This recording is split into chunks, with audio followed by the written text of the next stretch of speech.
प्यारे बच्चों, मैं संतोष कुमार पांडे पुनः एक बार एसकेपी बायोलॉजी क्लासेस में उपस्थित हूँ। आज आप लोगों को हम पढ़ाएंगे मानव जनन के बारे में, ह्यूमन रिप्रोडक्शन पढ़ाएंगे आपको हम मानव जनन, ह्यूमन रिप्रोडक्शन। लिखें ह्यूमन रिप्रोडक्शन,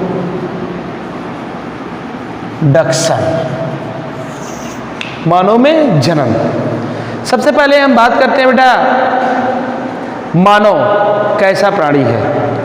अर्थात हमारे कहने का तात्पर्य है कि मानव एक लिंगी प्राणी है कि द्विलिंगी प्राणी है या अलैंगिक जीव है। तो अब जान लीजिए, मानव एक लिंगी प्राणी है। इसमें नर जनन अंग नर में और मादा जनन अंग मादा में, अर्थात नर जनन अंग पुरुषों में और मादा जनन अंग स्त्रियों में पाए जाते हैं। अर्थात इनमें जो लैंगिक द्विरूपता होती है, अंग्रेजी में उनको हम क्या कहेंगे बेटा? लैंगिक द्विरूपता।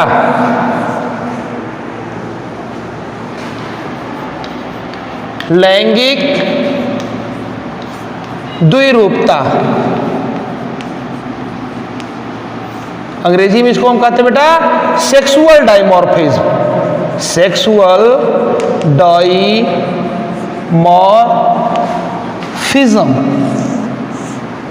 लैंगिक द्विरूपता। लैंगिक द्विरूपता माने लैंगिक रूप से दिखने में जो दो रूपों में दिखाई दे, उनको हम क्या कहेंगे? लैंगिक द्विरूपता। जैसे अगर एक स्त्री और एक पुरुष दोनों आपके सामने खड़े हैं तो आप देख करके ही बता सकते हो कि यह स्त्री है और यह पुरुष है। पुरुषों में आप देखेंगे कि उनमें दाढ़ी, मोछ आदि पाए जाएंगे। स्त्रियों में स्तन का विकास होता है और भी बहुत सारे प्रक्रिया, उनमें दाढ़ी, मोछ आदि नहीं पाए जाते। इस प्रकार से हम देखते हैं कि स्त्री और पुरुष दोनों में लैंगिक रूप से विभेदता होती है। तो मानव क्या है? एक लिंगी प्राणी है जिसमें लैंगिक द्विरूपता स्पष्ट रूप से पाई जाती है। अब हम बात करेंगे जनन अंगों की। तो जब मानव की हम बात करें तो मानव में जनन अंग दो प्रकार के होते हैं। एक तो होते हैं बेटा प्राथमिक लैंगिक लक्षण,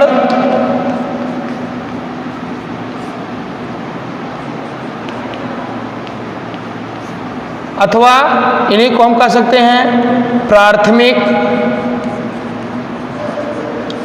लैंगिक अंग,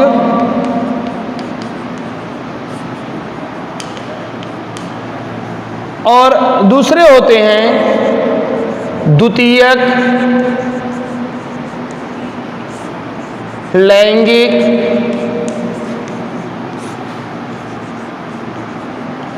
लक्षण,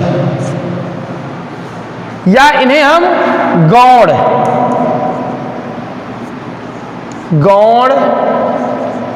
लैंगिक लक्षण भी कहते हैं। अंग्रेजी में इनको हम बोलते हैं प्राइमरी सेक्सुअल कैरेक्टर और इनको सेकेंडरी सेक्सुअल कैरेक्टर। प्राथमिक लैंगिक लक्षण और द्वितीयक लैंगिक लक्षण। अब जानते हैं हम कि प्राथमिक लैंगिक लक्षण क्या होता है और द्वितीयक लैंगिक लक्षण क्या होता है। एक शिशु जन्म लेता है, जन्म के साथ ही शिशु के शारीरिक अंगों को देख करके, जननांगों को देख करके हम ये घोषणा कर देते हैं कि अमुक शिशु बच्ची है, लड़की है, अथवा अमुक शिशु लड़का है या बच्चा है। अब कैसे हम विभेद करते हैं? उनके जो जननांग होते हैं, उन जननांगों के आधार पर हम ये घोषणा करते हैं कि यह लड़की है और यह लड़का है। इसे हम क्या कहते हैं? प्राथमिक लैंगिक लक्षण। अब देखिए, अगर कोई शिशु वस्त्र पहना है तो शिशु अवस्था में उसको हम विभेदित नहीं कर सकते ये बच्ची है बच्चा है, क्योंकि ना तो उसके पास दाढ़ी मोछ है, ना तो उसका स्तनों का विकास है, या अन्य सारे लक्षण भी उसके पास नहीं है। ऐसी अवस्था में उसे हम शिशु ही कहेंगे, और जब तक उसको नग्न ना करें हम उसकी घोषणा नहीं कर पाएंगे ये लड़की है लड़का है। ये होती है शिशु अवस्था की बात।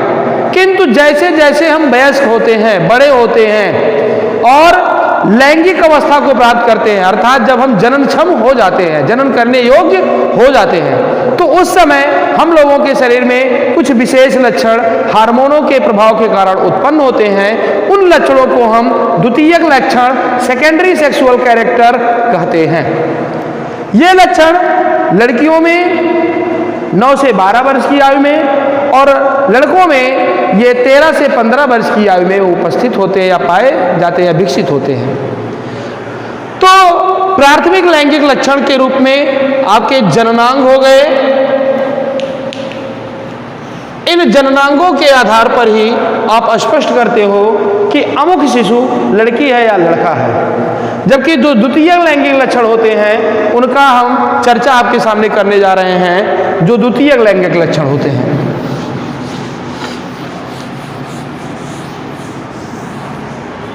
द्वितीय लैंगिक लक्षणों को ही हम गौण लैंगिक लक्षण या सेकेंडरी सेक्सुअल कैरेक्टर कहते हैं, जो हमको लैंगिक रूप से परिपक्व अवस्था में ही विकसित होते हैं हमारे शरीर में।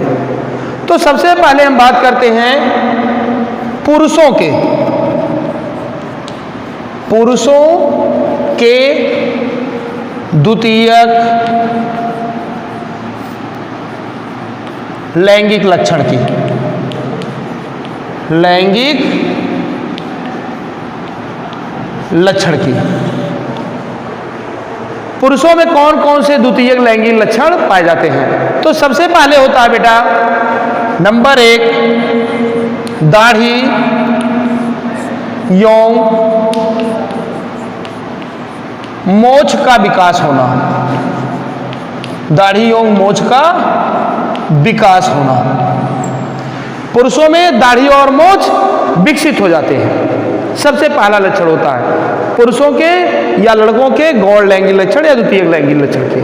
दूसरा क्या होता है, इनकी आवाज भारी हो जाती है। अब देखिए जब शिशु अवस्था में हम होते हैं तो क्या होता है, बहुत मीठा मीठा बोलते हैं, किंतु जब हम बड़े हो जाते हैं तो क्या होती है, हमारी आवाज थोड़ी सी बेसुरीली हो जाती है, उतनी मीठी नहीं रह जाती जितनी शिशु अवस्था में रहती है।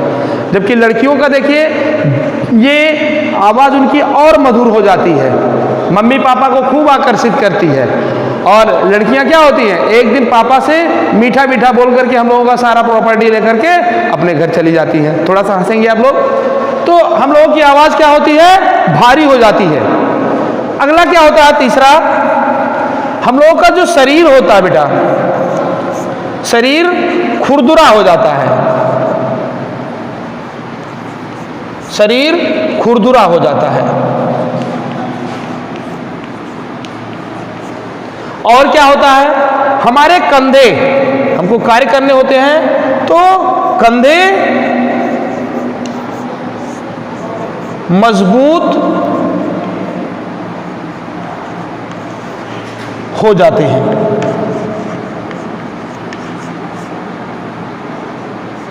कंधे क्या हो जाते हैं, मजबूत हो जाते हैं। ये सारे secondary sexual feature, secondary sexual character, द्वितीय गौण लैंगिक लक्षण है जो हमारे शरीर में वयस्क अवस्था में पाए जाते हैं। ये कब विकसित होते हैं, 13 से 15 वर्ष की आयु के बीच।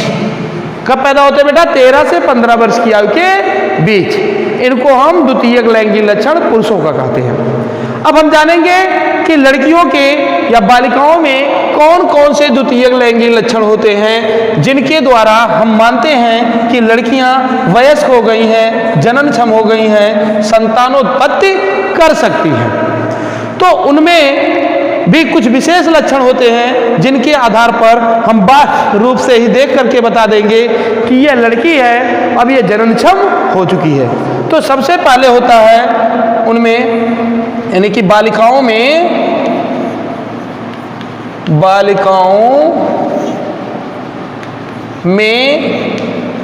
द्वितीयक लैंगिक लक्षण, बच्चियों के द्वितीयक लैंगिक लक्षण, secondary sexual characters of girls. अब इनमें सबसे पहले क्या होता है, नंबर 1, स्तनों का विकास हो जाता है, स्तनों का विकास हो जाता है।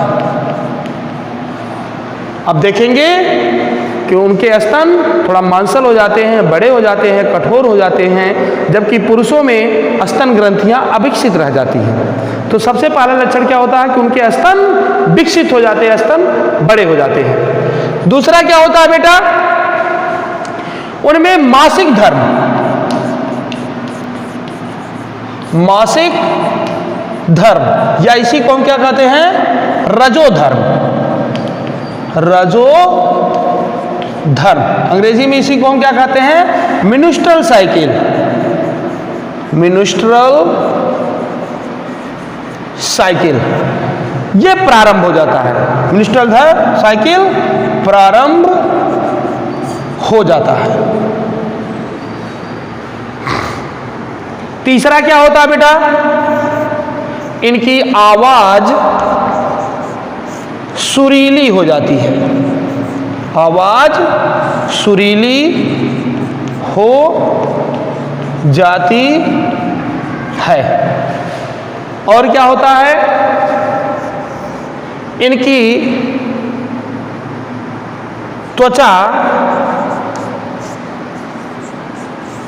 चिकना हो जाता है, त्वचा क्या हो जाता है, चिकना हो जाता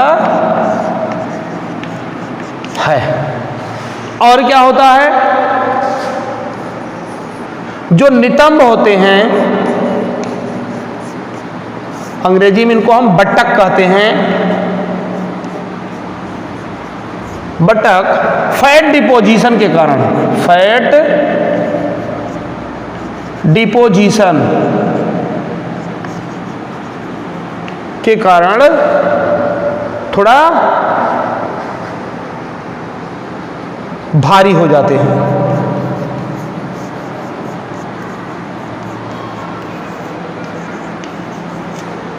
लेकिन मांसल हो जाते हैं। तो लड़कियों के द्वितीयक लैंगिक लक्षण क्या क्या हैं? सबसे पहले स्तनों का विकास हो जाता है, दूसरा क्या होता है, मासिक धर्म प्रारंभ हो जाता है, तीसरा क्या होता है, आवाज इनकी मीठी सुरीली हो जाती है, चौथा क्या होता है, इनके त्वचा या शरीर एकदम चिकना हो जाता है, मुलायम हो जाता है, सॉफ्ट हो जाता है, और अगला क्या है, इनके नितंब या बटक पे अधिक फैट डिपोजिशन के कारण वो मांसल हो जाते हैं।